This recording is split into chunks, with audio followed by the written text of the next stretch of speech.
வணக்கம் மக்களே. டெல்லியில் பாருங்கள், ஒரு என்கொயரிக்கு போகிறாரு. அங்கே இருக்க ரசிகர் படம் எவ்வளோ பேர் வந்திருக்காங்க பாருங்கள். அவங்க லீவ் போட்டு வந்துட்டாங்க. திங்கக்கிழமைனா கூட லீவ் போட்டு வந்துட்டாங்க.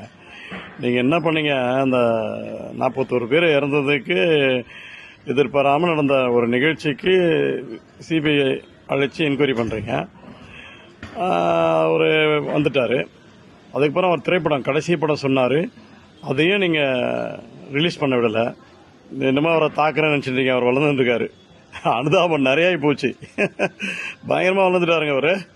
ஐயோ, உலகமே அதிசயம். உலகமே திரும்பி பார்க்குற மாதிரி ஆயிட்டாரு. அந்த அளவுக்கு அனுதாபம். உலக நாடுகளில் தமிழர்கள்லாம் அனுதாபம் தராங்க.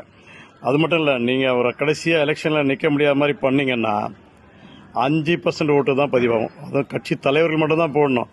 அவங்க ஃபேமிலியில் இருக்கவங்க கூட போட மாட்டாங்க. ஏன்னா விஜய் பாவம் கடைசி பாடினார், அந்த படத்தையே ஓட விடாத பண்ணிட்டீங்களே சொல்லிட்டு ஓட்டு போட மாட்டாங்க. ஆமாம், இப்படியே இது வரைக்கும் விட்டுடுங்க. அவரை ஃப்ரீயாக விட்டுருங்க. அவர் யாருக்கும் தீங்கு செய்ய மாட்டார். சொன்னார் இல்லையா, தவறு செய்கிறவங்களுக்கு கூட நம்ம அவங்கள தண்டிச்சோன்னா அன்றைக்கி ஒரு நாள் தான் சந்தோஷம். அப்படியே விட்டுட்டோம்னா நம்ம வாழ்நாள் ஃபுல்லாக சந்தோஷம் அப்படி சொன்னார் பாருங்கள். மன்னிச்சிடணுன்ற அந்த எண்ணம் இருக்குது பாருங்கள், மனிதாபிமானம். அதனால் நீங்கள் செய்ய எங்கே இமயமலைக்கே போயிட்டாரு. அதாவது உலகமே திரும்பி பார்க்குற மாதிரி ஆயிட்டாருங்க அவர். சரிங்களா? இனிமேலும் நீங்கள் அவரை தொடர்ந்து தொந்தரவு கொடுக்காதீங்க. உங்களுக்கு மேலும் கெட்ட பேர் வந்துடும். சமூக ஆர்வலர் என்ற அடிப்படையில் மற்ற அனைத்து கட்சிகளுக்கும் எனது கனிவான வேண்டுகோள். இத்தோடு விட்டுடுங்க. சரிங்களா?